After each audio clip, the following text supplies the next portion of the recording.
Come avrete già dedotto dal titolo, quello di oggi sarà una specie di videodenuncia, per così dire, tramite il quale spero di attirare la vostra attenzione circa una serie di fatti a dir poco aberranti, vomitevoli, per non dire di peggio, che vanno ad interessare l'inesauribile fame di audience del giornalismo, in questo caso, purtroppo, italiano, che nuovamente, come già avvenuto in passato, è arrivata a manipolare l'informazione per aumentare appunto gli ascolti, non curandosi minimamente della loro attendibilità ed affidabilità, sfruttando la tecnologia per raggiungere tale scopo, che è proprio questo che io non riesco a digerire, perché io amo davvero follemente la tecnologia in ogni sua forma, proprio a livello concettuale, e non riesco fisicamente a capacitarmi di come un altro essere umano, quindi un organismo pluricellulare dotato di pensiero senziente, riesca a concepire di sfruttare un mezzo così potente come la tecnologia per prenderci tutti quanti per il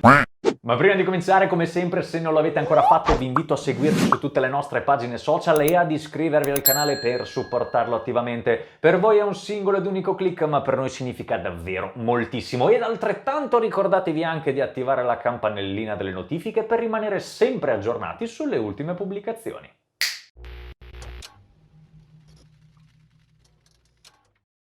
Anzitutto lasciatemi fare una doverosa premessa, ovvero che, come nel caso del video sull'IDPay, che vi lascio ovviamente linkato qui sotto in descrizione, casomai ve lo siate persi, tutto ciò che andrò a riportarvi nei prossimi minuti sarà solo e soltanto la pura e semplice verità, verificabile ed accertabile da chiunque di voi in qualsiasi momento. Non di meno, tra l'altro, le mie opinioni circa appunto la questione in essere di oggi saranno da considerarsi come scevre da ogni mia personale inclinazione e preferenza politica, religiosa ed etica. In altre parole, quindi, gente, consideratemi oggi come null'altro che un super partes, un commentatore esterno. Chiaro? Bene, appurato spero quanto sopra, veniamo ora a parlare dei fatti, anzi del primo dei fatti, il quale ha avuto origine quando un paio di settimane fa un utente del canale, il quale ovviamente ringrazio perché senza di lui questo video probabilmente non avrebbe mai visto la luce, mi ha scritto appunto in direct raccomandandomi di andare a vedere uno specifico servizio del TG2 andato in onda lo scorso 24 febbraio, in quanto a suo dire l'avrei trovato particolarmente interessante. Incuriosito sono andato a vederlo e sì, lo ammetto, l'ho trovato davvero molto interessante, ma adesso vi spiego il perché. Il servizio in questione trattava dell'attuale conflitto russo-ucraino e lì per lì sembrava un classico telegiornale come tutti gli altri, non fosse che ad un certo punto sullo sfondo e poi direttamente accanto al reporter in collegamento remoto è stato mandato in onda un video presentato come, attenzione, un bombardamento sovietico su una serie di obiettivi tattici a Kiev. Guardate. E questo da una parte qui c'è vicino il Donbass, dall'altra parte si va dove lungo la strada che abbiamo fatto ieri verso Mariupol, ed è lì che sarebbero sbarcate truppe anfibie. Bene gente, ora invece date un'occhiata a questo di video.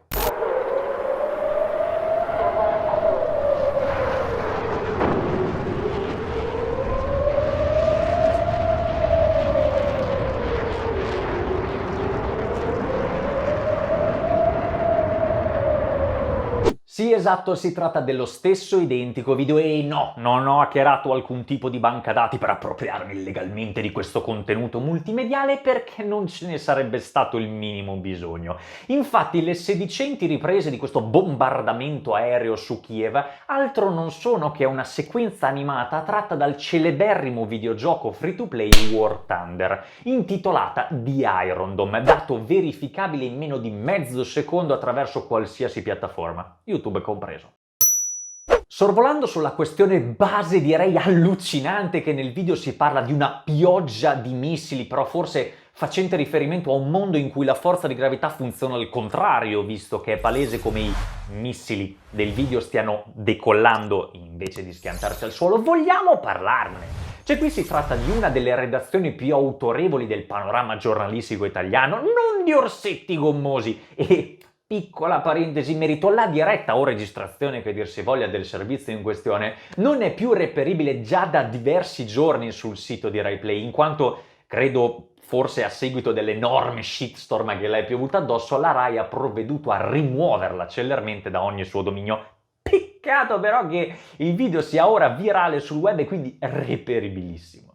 Ad ogni modo, errore umano, ci mancherebbe, tutti possono sbagliare, assolutamente, ma in casi come questo, dove ti stai rivolgendo a milioni di persone, alcune delle quali hanno solo la televisione come mezzo di informazione, tu giornalista hai il preciso dovere morale di svolgere il tuo lavoro nella maniera più impeccabile possibile. Pena innanzitutto il rischio, come in questo caso, di fare una figura veramente delle peggiori, e poi altrettanto quello di abbassare l'oramai, direi, rasoterra a livello di fiducia dei cittadini nell'informazione di Stato, anche perché, e qui caschiamo veramente purtroppo nel ridicolo, questi signori sono gli stessi che negli ultimi anni si sono fatti in quattro per promuovere la cosiddetta informazione certificata, ovvero le notizie con il bollino di veridicità, spacciandosi quindi per gli unici depositari mondiali della verità e facendo passare internet come un peggio covo di cazzari, divulgatori di fake news e in generale un posto dal quale tenersi alla larga.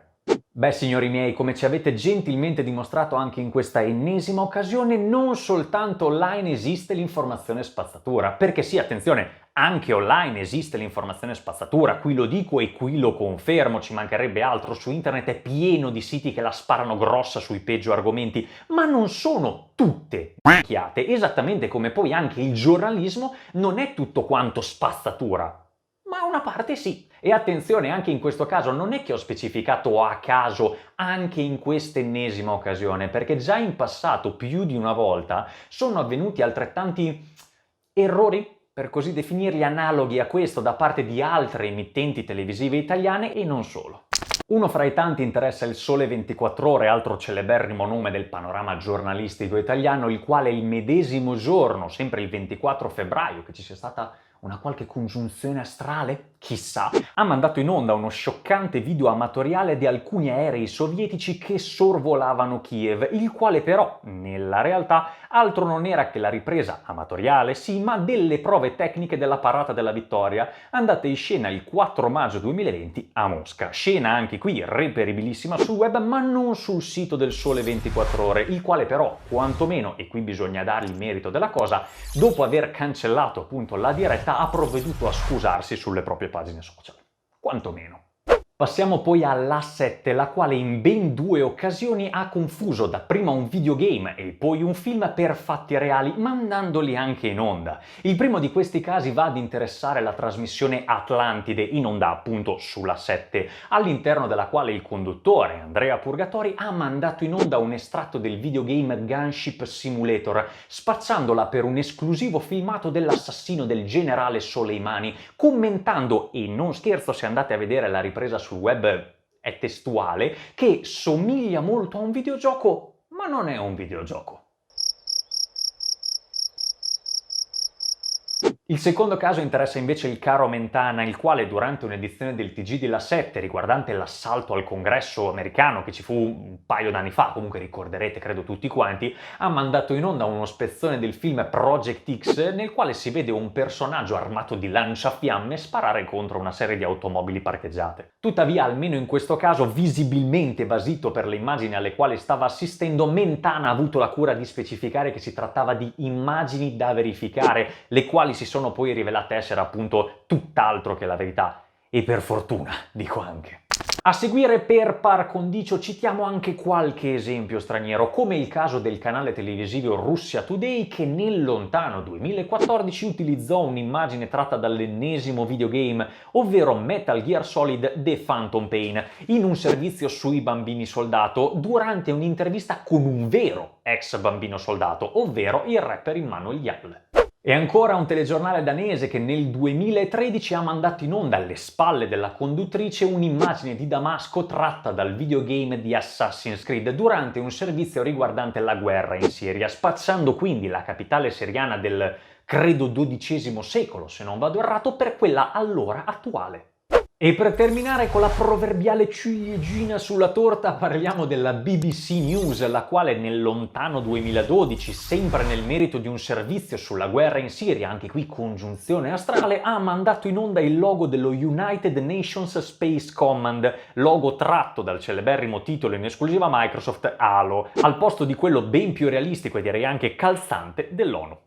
Ora, io non voglio sindacare le ragioni che hanno portato a questi e agli altri errori del caso, perché non ne ho né l'autorità e né tantomeno le competenze, sia chiaro, ma a costo di essere demagogico vogliamo renderci conto della situazione. Cioè, qui non si tratta di un tizio qualsiasi che pubblica una rullata di minchiate sul suo blog visitato soltanto da sua madre, da sua nonna e dal suo cane Gigio, ma in alcuni casi di emittenti che contano giornalmente gli occhi di milioni di persone puntati su di loro. E qui, correggetemi se sbaglio, dubito fortemente che l'attività di procacciatura, riscrittura e adattamento degli scoop venga fatta da parte di un solo povero dipendente. Come minimo saranno in 2, per non dire forse anche 10 o 20, che porca di una paletta sapranno leggere, sapranno usare internet, sapranno capire se ciò che hanno davanti è frutto di una qualche opera di fantasia come un film o un videogioco oppure corrisponde alla realtà. E dai! E questo lo ribadisco ancora una volta a scanso di equivoci, perché non si sa mai, indipendentemente da chi ne sia l'autore e da quale partito politico, movimento religioso o corrente di pensiero egli provenga.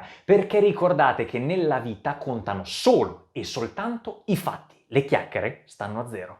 E niente, questo è quanto. Di esempi da poter fare ce ne sarebbero davvero ancora tantissimi, dei quali potremmo parlare davvero per ore e ore intere, ma credo di avervi già demoralizzati abbastanza, o quantomeno io lo sono. E quindi ditemi la vostra, cosa ne pensate di questi errori? Ne conoscete qualcun altro analogo? E soprattutto, per quale ragione mandereste tutta questa gente a farsi una bella nuotata nell'acido? 4 bracciate a dorso finché ce l'avrai un dorso. Fatemelo sapere qui sotto nei commenti, sono sempre curioso di sapere la vostra opinione e mi raccomando, se il video vi è piaciuto ricordatevi di spolliciarlo prima di andare via. Io sono Doc, questo è IT Support e noi ci vediamo alla prossima puntata, giovedì prossimo, ore 12:30 sul canale. Non mancate!